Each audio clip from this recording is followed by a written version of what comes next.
Good morning. I'm Lieutenant Kevin Petrus with the Charlotte-Mecklenburg Police Department. On behalf of everyone standing behind me today, I want to welcome you to the Charlotte-Mecklenburg Government Center here in Charlotte, North Carolina. Today is National Gun Violence Awareness Day, and we are gathering to honor the victims of gun violence and renew our commitment to end gun violence in our society. This special day is also known as Wear Orange Day, which is why you will see an orange ribbon or clothing worn by many today. How long does it take to pull the trigger? I'd like for you to all consider that with me. How long does it actually take to pull a trigger? I don't have the scientific data, the proof to answer that question specifically, but your answer is likely similar to mine. A flash. A fraction of a moment, less than a second. That, unfortunately, is how quickly lives can be ended and lives can be forever changed. In the last 5 years, nearly 32,000 people in our city have been real-life victims of gun violence. You can almost fill the Spectrum Arena twice with those people that are among those numbers. Every single person up here today represents an agency or an entity that is directly affected by gun violence in our city and in our county. These special guests have taken the time to be here today to show support for this cause, standing in solidarity to bring awareness to the gun crime epidemic. At this time, I would like to introduce our guests. Joining me today is Ms. Clydia Hemingway, CMPD Police Chief Johnny Jennings, CMPD Deputy Police Chiefs Tanya Arrington and David Robinson, Executive Director of Community Relations Committee for the City of Charlotte, Mr. Willie Ratchford, who's over here to my left, United States Attorney Dina King, Mayor Pro Tem Braxton Winston,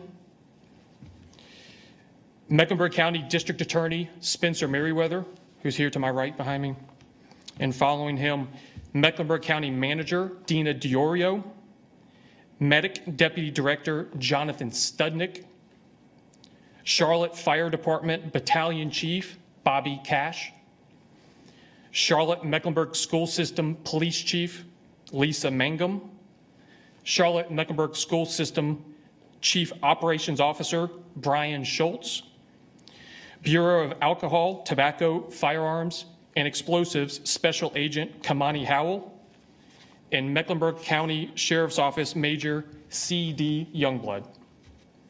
We have 5 speakers that will be delivering remarks today for the press conference.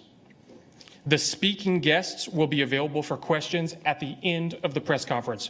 However, we will only be taking questions on the topic of gun violence and National Gun Violence Awareness Day.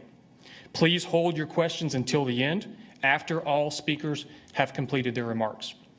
Our first speaker is Ms. Clydia Hemingway. Ms. Hemingway's son was shot and killed at a Charlotte apartment complex in May of 2019. She has become an amazing advocate against gun violence and is constantly fighting for change. She also volunteers at CMPD as a victim services representative. Ms. Hemingway.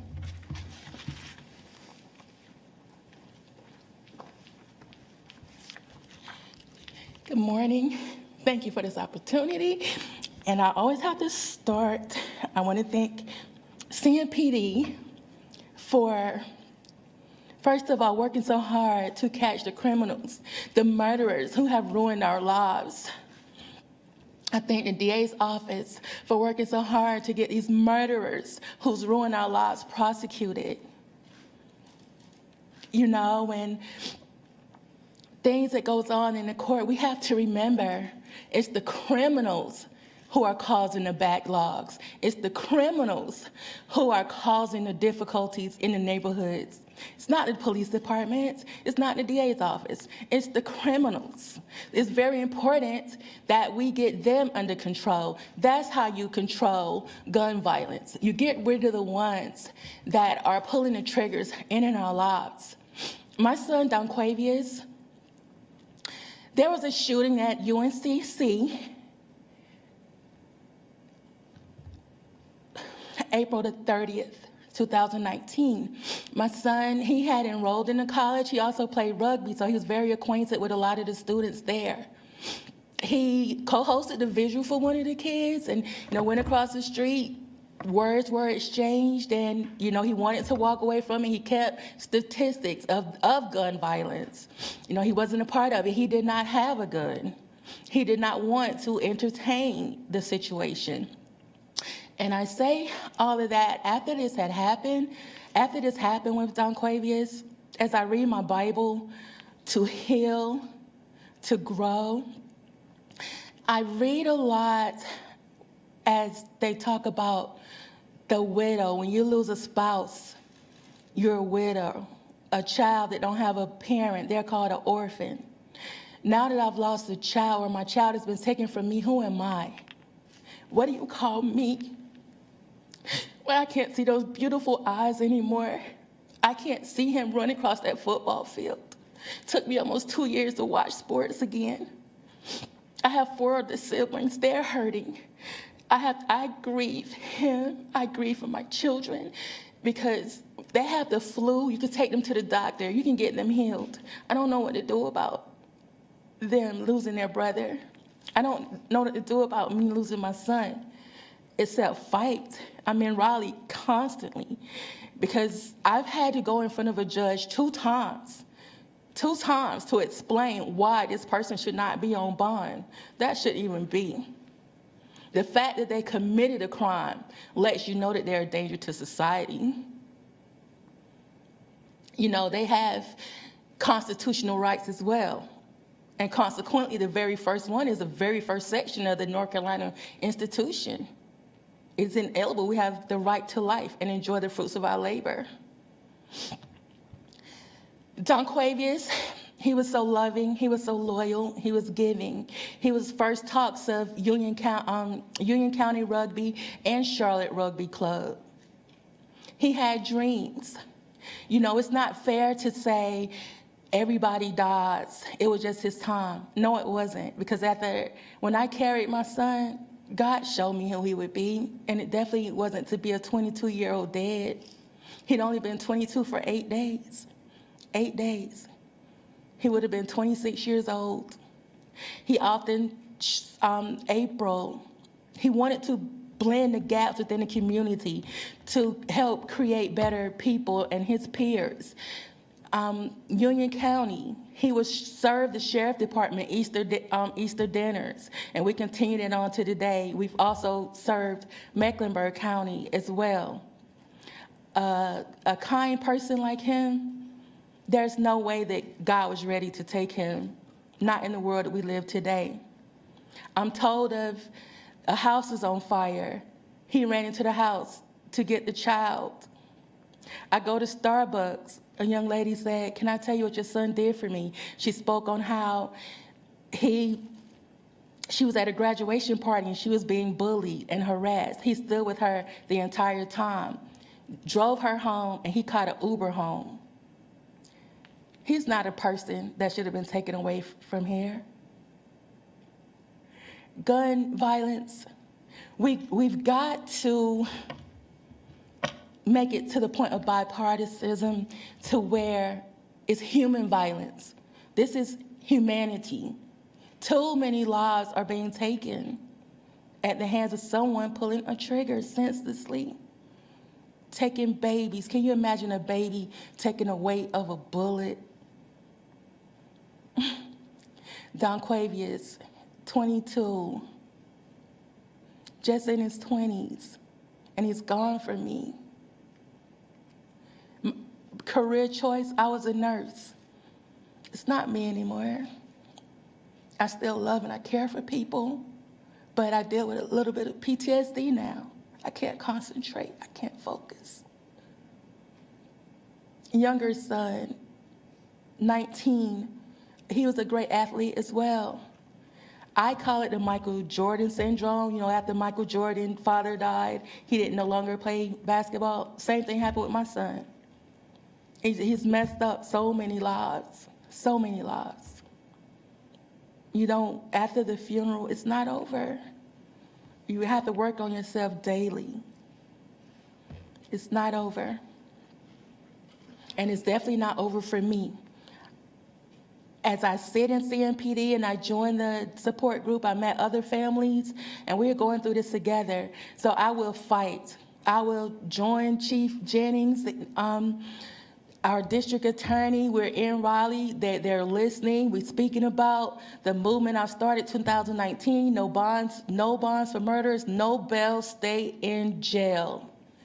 I might not see it in my lifetime, but I hope another family won't have to go through sitting in court, watching their murderers being released into the streets, cutting off ankle bracelets, going to kill somebody else, and it has happened.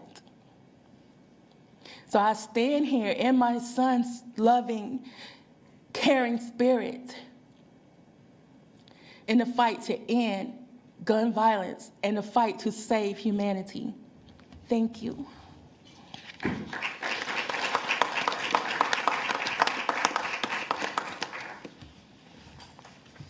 Ms. Hemingway, thank you for sharing so passionately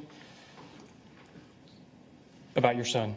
Our next speaker is CMPD Police Chief Johnny Jennings. Chief. Thank you. So far this year, we've had 2,300 victims from gun violence in the Charlotte-Mecklenburg community. Let's let that sink in just for a minute. 2,300 victims from gun violence in over 1,000 incidents, and we're not even halfway through the year yet. You know, even though we tout that we're down in violent crime, and we've been making great strides with that effort, that number that I just gave you is still very astonishing. You know, I don't ever want society to be too desensitized to what we're dealing with when we start talking about gun violence. I never want it to be a way of life, something that's expected, and something that we just have to put up with, because that's not the case. No community across our entire country is immune to gun violence and the issues that we see with it. You know, we always talk about the numbers and how the numbers mean something, and they do. But those numbers represent actual victims or actual lives lost.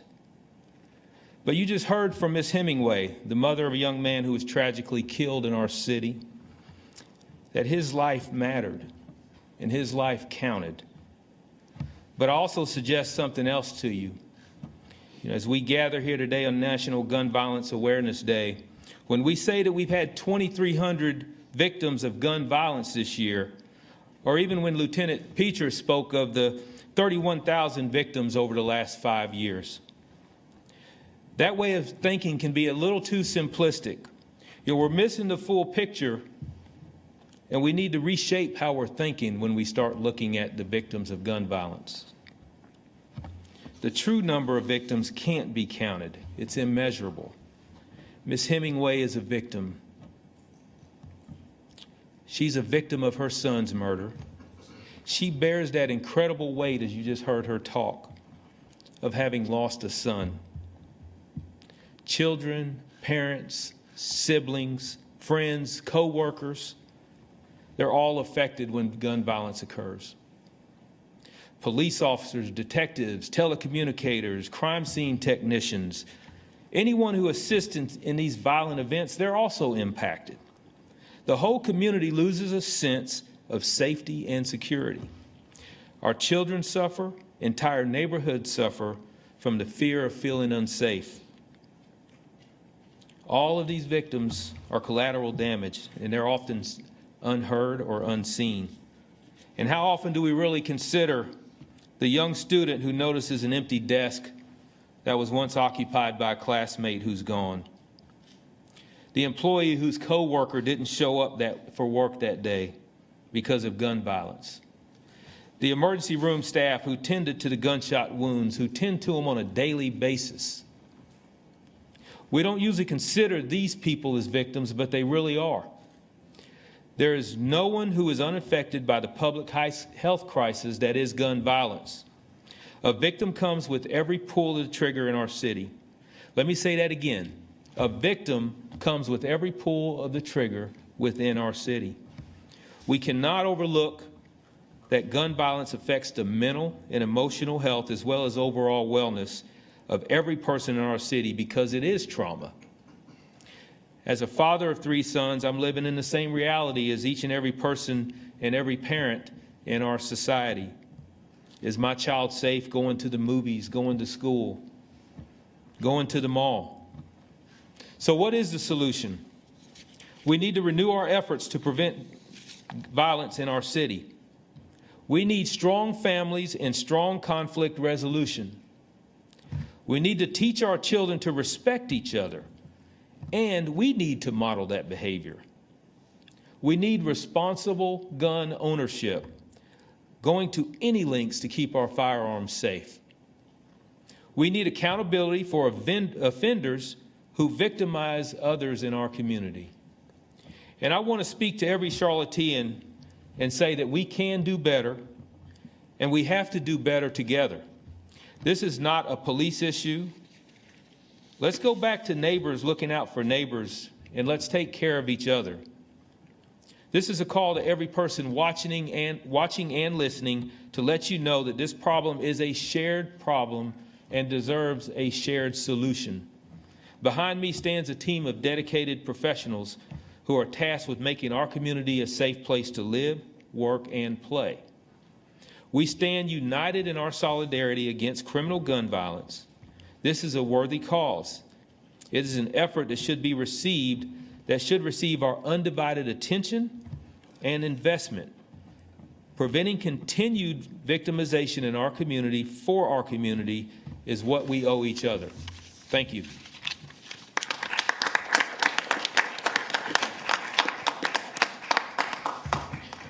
Thank you, Chief Jennings. Our next speaker is Mr. Willie Ratchford, Executive Director of the Community Relations Committee for the City of Charlotte.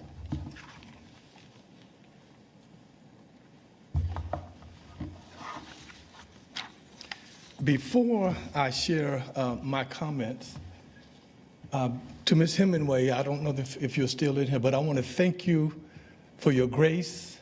I want to thank you for your strength, and I want to thank you for your courage, my sister. Thank you. Chief Jennings, I want to thank you for those sobering comments and powerful comments about what's going on in our community and what we might need to do as a community to begin to address this problem. I'd like to share some numbers with you from this year, 2023.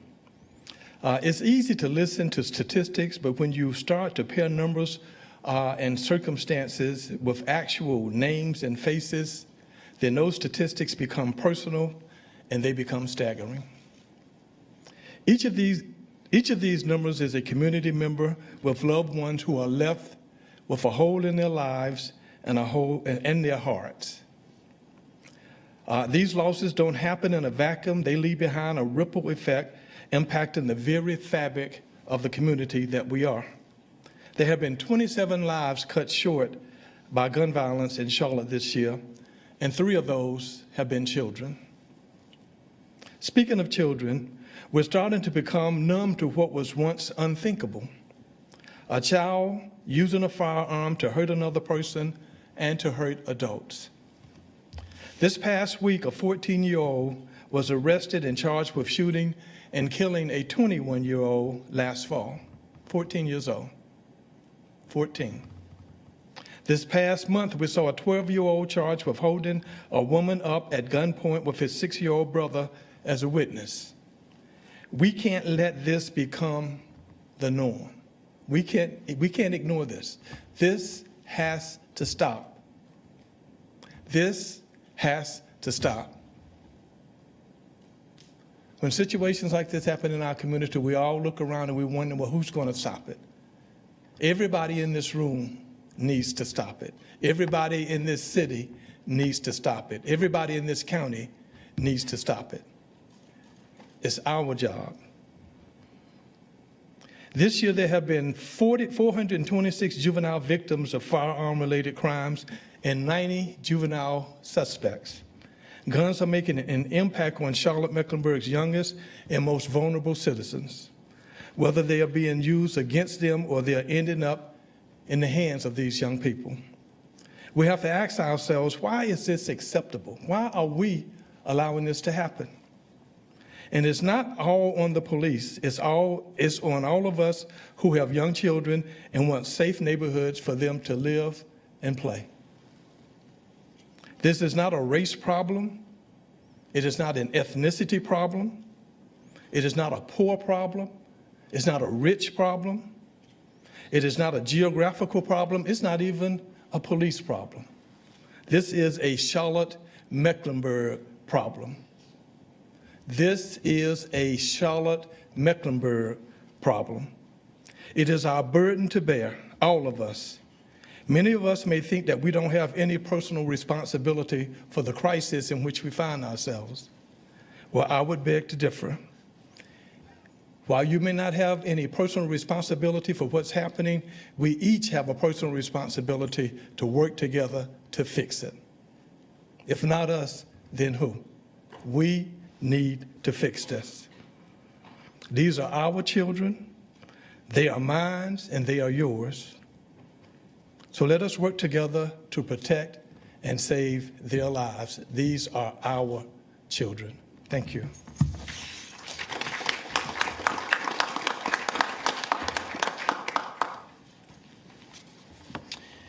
Up next to share with you is United States Attorney Dina King. Attorney King was sworn in as a United States Attorney for the Western District of North Carolina in 2021. Ms. King.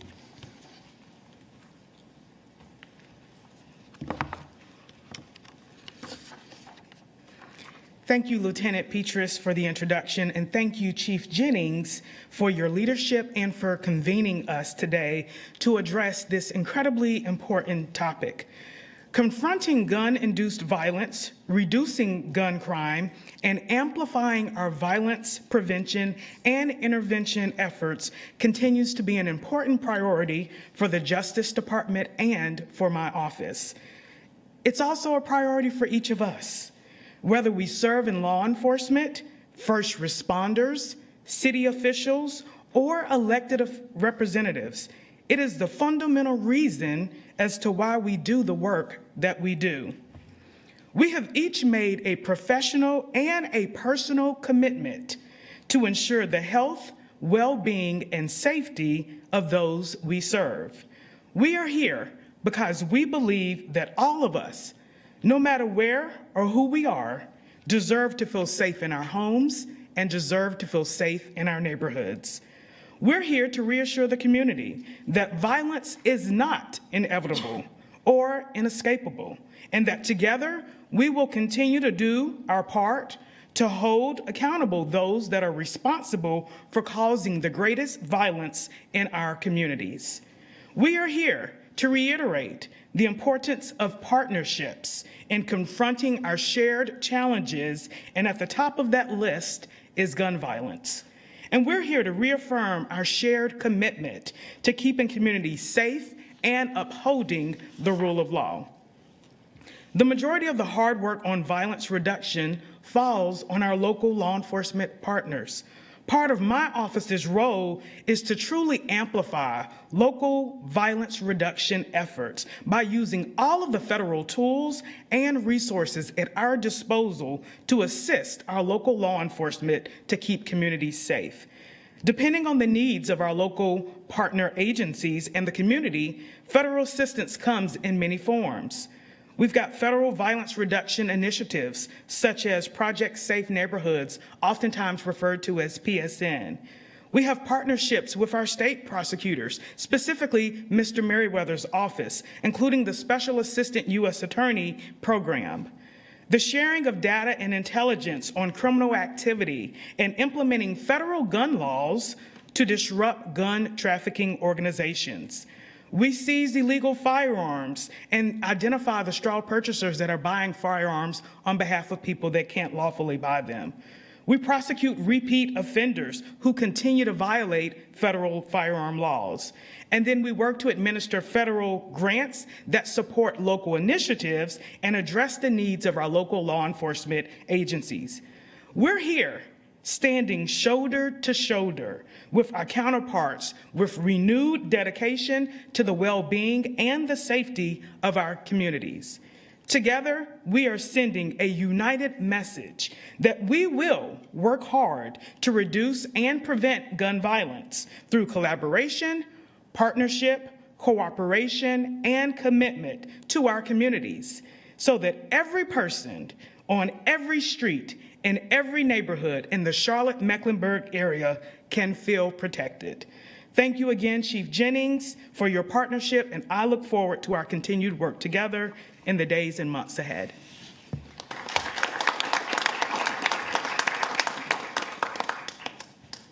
Thank you, ma'am.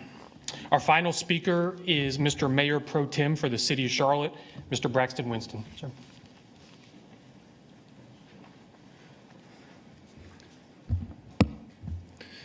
Thank you all for being here today. Thank you all for having me. I want to start by addressing Ms. Hemingway. I know this is not going to be enough, but what I would call you is loved. You are loved by your community. I have seen you speak about your son on several different occasions, and every time it's one too many times. I thank you for doing the work and constantly, unfortunately, reliving that pain. Because as it's been said a couple times, we are far too numb to the realities of our truth. CMPD asked me to come up here and speak from my heart. And I think we know I have no trouble doing that. But I'll try to be succinct. Over my career that I've been in public service, people may say some things about the way I might approach law enforcement. I think that we certainly have differences of opinion and differences of philosophy in certain things. And we talk about that out in public and in private.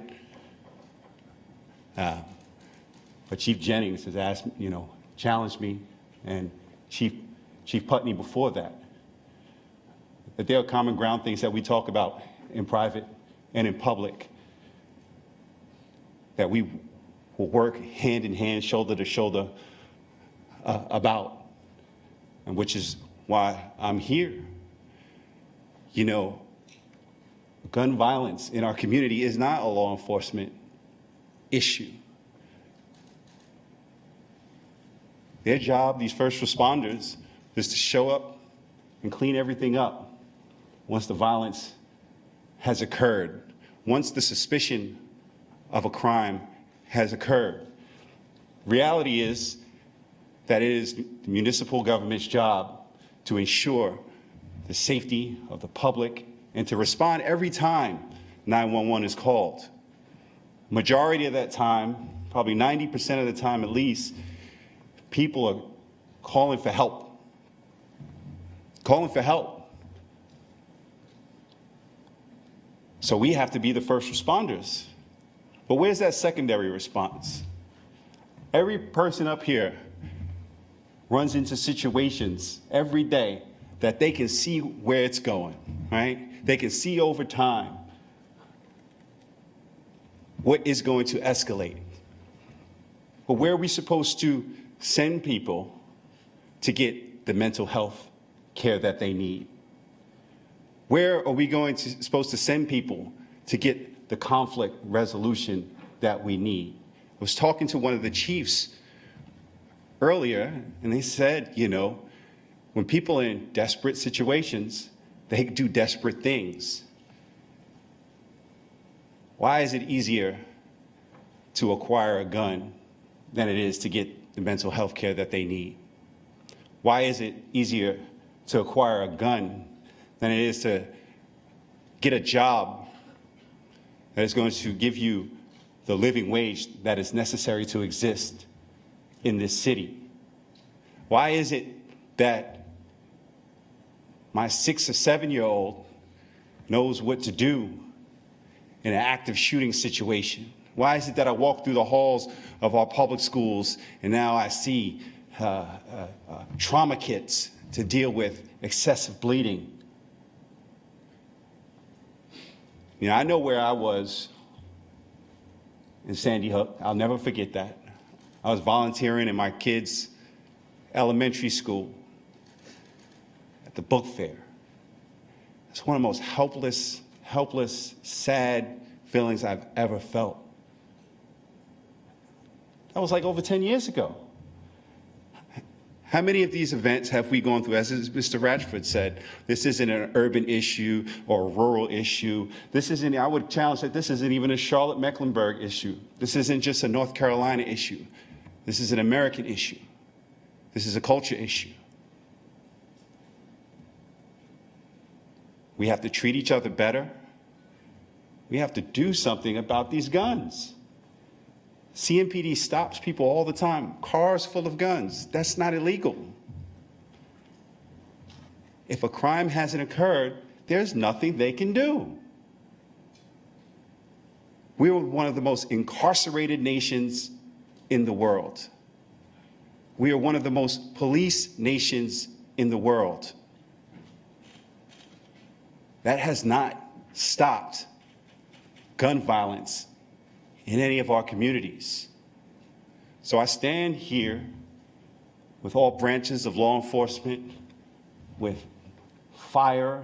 We've had to purchase bulletproof vests for and bulletproof helmets for. The district attorney, who we've talked, would love to go out of business if it were all possible. The county,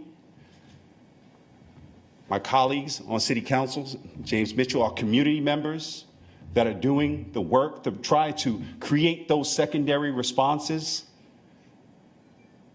You guys are going to ask us some questions in a second. I don't know what answers that we'll actually give.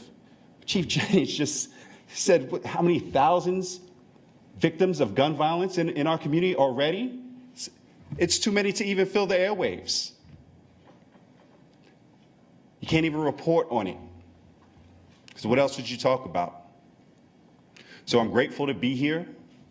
As long as I'm around, I know my colleagues on City Council and in the City of Charlotte will continue to work to find solutions to achieve our primary responsibility as a government, to ensure the safety and well-being of all of our citizens.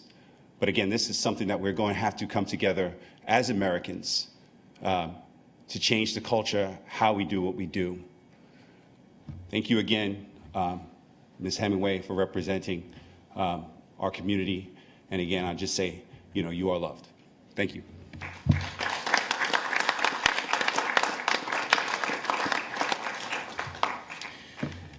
Thank you, Mr. Mayor Pro Tem. I do want to recognize one more special guest that we have today, Mr. Craig Jackson from Heal Charlotte.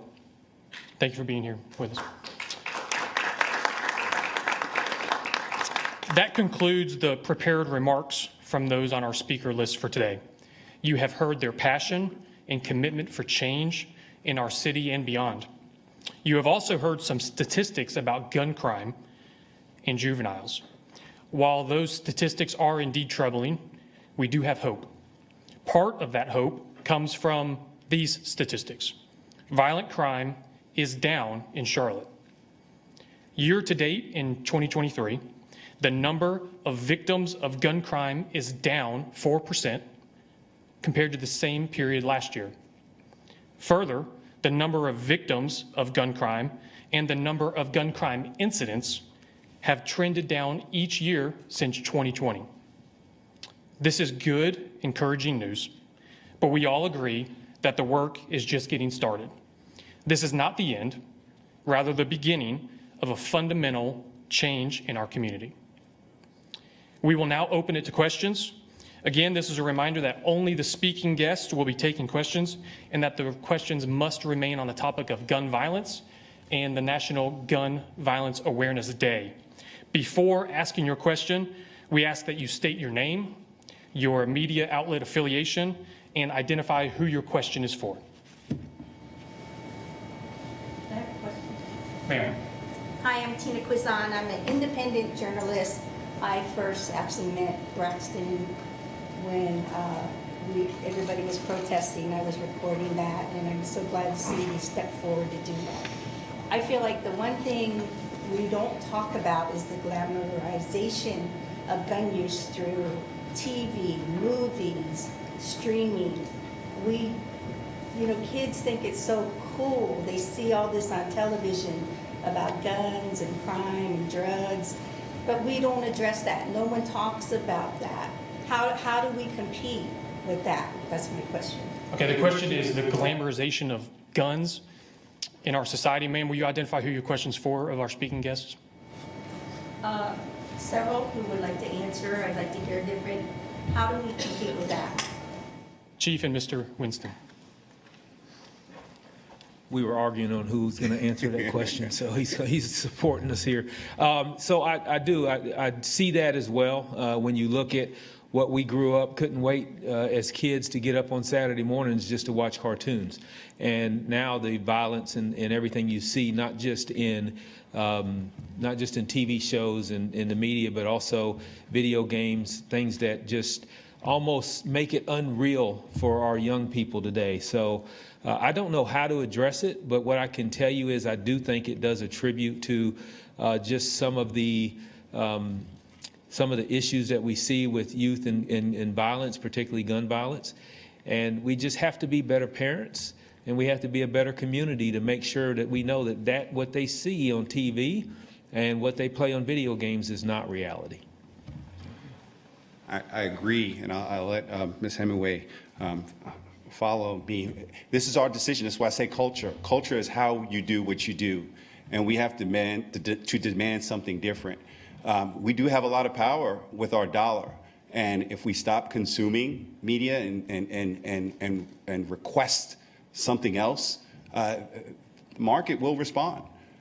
So these are intentional choices that we have to make. But I think people like Ms. Hemingway are important to continue to tell the stories, the reality of what pulling that trigger, that split second, how that affects the community at large. And I'm more than happy to answer your question because we don't compete with it, we overtake it. The kids these days are getting bold. It's time for the courts to get bolder. It's not, I have no remorse. I don't believe in second chance for a murderer because they don't give other people a chance to live their first life. My son had dreams. Other parents I met, their kids had dreams. And it's not fair. A mother was told just the other day, well, I told him, she was speaking of she met the person who killed her son, and the next person. She was addressed by saying, I told him he dodged a bullet. Now, what is he gonna do at his second chance? When he gave her son a bullet, he don't get a second chance to raise his son. And as they just look at social media and their thing now is, I got a body, if that's all that matters to them, death penalty, incarceration, that's it. I love my son. I love my baby. I taught my children, I didn't carry you 9 months to give you to the prison, and I definitely didn't carry him to be dead at 22 years old. We went through a lot moving here to Charlotte. This is supposed to have been the land of milk and honey for us. I had to live in a shelter. My son, during his years, he tore his ACL twice. It disappointed him because it messed up his signing career, going to college. He didn't give up. He didn't go out here robbing, stealing, and killing and selling drugs. So there is no excuse. And as I heard Mr. Winston, he talked about the first responders, the police. You know who the first responders should be? The parent. Once you're notified from the teacher or that your kid has gotten into something, you respond. Don't enable, respond, as a parent should. I have a question, kind of going along with that. Brandon Hamilton, WBTV, and this is for anyone who wants to answer. I mean, we know crime is hitting our kids, and we have organizations like Greg and Heal Charlotte and other organizations who are trying to get to these kids. Chief, you mentioned it about the solution part. What is the solution? Because if you talk to these kids, we're all adults in here, so the adults were having this conversation. But if you talk to the kids, just hearing some of the things these kids think or say, it's kind of concerning when you hear some of these kids about why they commit these crimes. So what is the solution? Is it more community organization? Like, what is it going to take to say, hey, you know, this is a no? Mr. Hamilton's question is, what is the actual solution to preventing this gun violence? Mr. Jackson?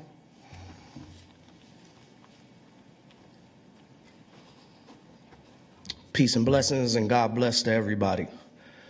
My name's Greg Jackson. I'm the founder of Heal Charlotte. I am an advocate for these babies that we're talking about. I'm an advocate for these parents that we're talking about. First off, I'm very disappointed because I shouldn't be the only community leader here. I shouldn't be the only leader of a nonprofit, and it's not due to them not wanting to be here. It is due to the lack of information and communication to them. We can't talk about we want to work together, we want to collaborate, we want to see a change, and we're not willing to stretch our arms out to the community that are on the ground, that are boots on the ground. And I refuse to be highlighted as an organization like I'm the only one being out here doing the work. Shout out to the Gemini Boys, shout out to the A.W. Burgess, shout out to the Tijuana Browns, the people that are on the ground doing this work. We are in after-school programs. We are in your baby's schools. We are helping their teachers and helping their principals. We are in your church. We are everywhere. We are in your office. The problem is we are not believed in and invested in as a collaborative. We are invested in one by one in silos. We are invested in to create competition while these babies are killing each other. You want to know the answer to that? Invest in the organizations that are doing the work, that are boots on the ground. Give them resources so they can scale and grow their organizations and hire more people instead of operating on volunteerism, which isn't sustainable. It's not sustainable, the methods that we have right now to combat gun violence. Brother Winston is right. This is a national problem. I'm going to fight back and say this is a black problem. This is an urban problem. 44% of our young boys are dying. That's an urban problem when we're close to 50%. So I'm here to let you know that we will be at the community garden at Martin Luther King Middle School today at 3:45 to 6 o'clock, showing babies that they can invest in their community. But there's a lot of us doing this work, and we need to be represented correctly. And if you want to see that, get out in the streets of North Tryon and every corridor that this city has deemed as an opportunity, and ask yourself who's it an opportunity for.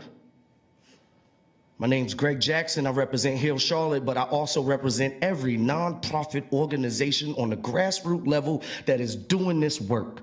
Send your dollars, send your time, and send your treasure. Do not complain. The protest is 365 days a year.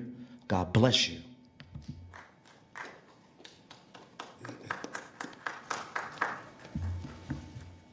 Ma'am. Jay Monreal, WCNC, maybe for Ms. Hemingway or Chief Jennings or even District Attorney King. About this, the court system, you allude to no bonds or low bonds for murders. What's the pushback? What's the challenges? And if you can just speak more on the justice side. The question is about bonds and speaking about the criminal justice side, Ms. Attorney King. It's generally common knowledge that at the federal level, we don't really have bond. Our judges make an independent determination of whether or not a person will be released or detained, and they're looking at whether or not a person will be a flight risk and whether or not they will appear in court. So what we've done is we have created a collaboration with CMPD and with the Mecklenburg County District Attorney's Office, where our criminal deputy chief over our violent crime section meets with individuals from CMPD, from the Mecklenburg County District Attorney's Office, and from ATF on a frequent basis, at least monthly, to determine which cases are currently at the state level that we can adopt for federal prosecution. And once those cases are adopted for federal prosecution, more often than not, if they're cases involving violent crimes, we are asking the courts to detain those individuals who will then be detained pending the outcome of their case.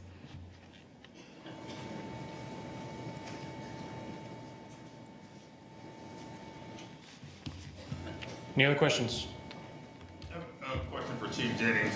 This kind of goes back to with the repeal of permits. Are you all, as far as police are concerned, that will mean more guns in the hands of wrong people? Well, I think guns being put in the hands of the wrong people is historically has been there. So I think what the misconception is that the police are concerned with purchase permits and all of that when we encounter individuals.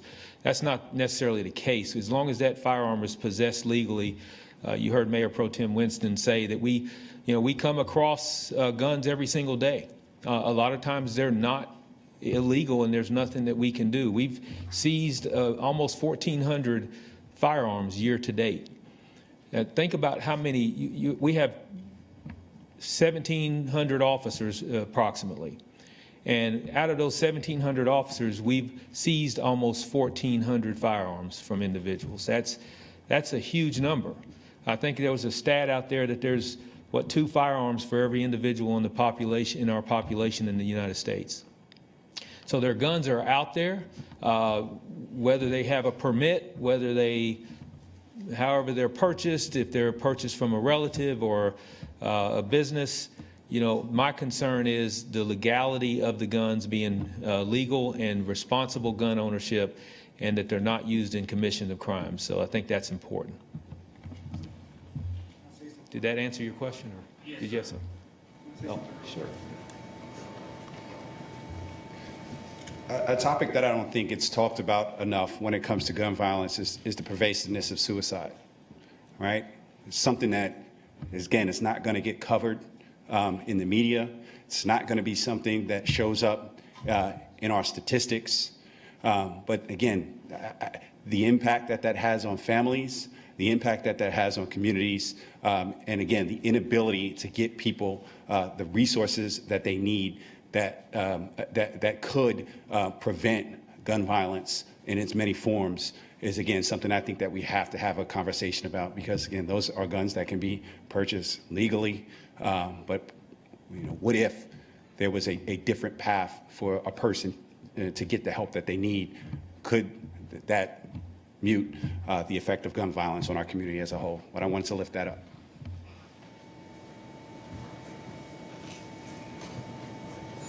Yes, sir. See.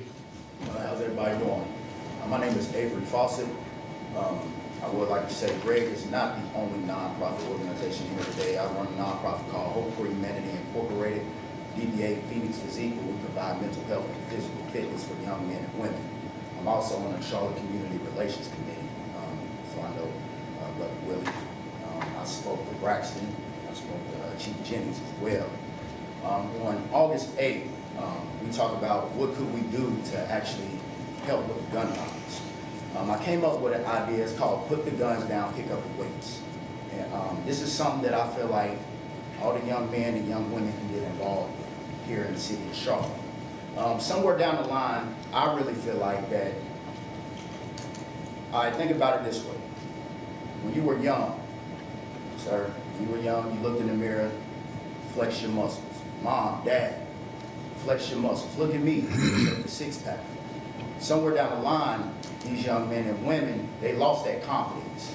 Somewhere down the line, these young men and women got kicked off a basketball team, got kicked off a football team. didn't make the team, right? So pretty much they just lost confidence in themselves. So what they do, they flock to the streets. They flock to the people around them, their environment, their community, right? So I came up with this idea, put the guns down, pick up the weights, where we can help rebuild the confidence, but also shed light on what's really going on in our community. I would love to partner with you. I would love to talk to you. Because I started my organization off of 2 young men that I went to school with that were murdered. Came home from school, I went to Winston State, came home from school one day to visit my niece, she was born. My brother told me one of my friends died. Came back again, next month, another one died. From there on, I felt that God was telling me that I had to do something. So I invested myself. I started down in Winston-Salem. I invested myself in the community. I came here, I'm grassrooted too. And one of the things that I really struggle with is getting the resources, is getting the funding. You know, so I would love to partner with anybody. I would love to partner with Greg. I'll come out there today, support you, can't stay long, gotta get my baby from daycare. But I'm willing to partner with anybody because I hate seeing it. I was just watching someone on Instagram today, a young man shot into a home of university. I hate seeing it. Like you said, it's a culture thing. We need to teach our young brothers and sisters about love. You know, we need to teach them self-love. And that's one of the things that we are lacking, is self-love for each other and self-love for ourselves. Thank you, Avery. Appreciate it. Avery just spoke about his nonprofit, put down the guns, pick up the weights, and he alluded to me flexing in the mirror, and my muscles definitely aren't as big as yours, sir. So you're doing well. All right, that's all the time we have for questions today. CMPD will be posting a media release shortly that will include the statistics that you've heard today, as well as other information. Also, stay tuned in the coming weeks for the announcement of the CMPD mid-year 2023 crime briefing. We sincerely thank you all for being here today. God bless.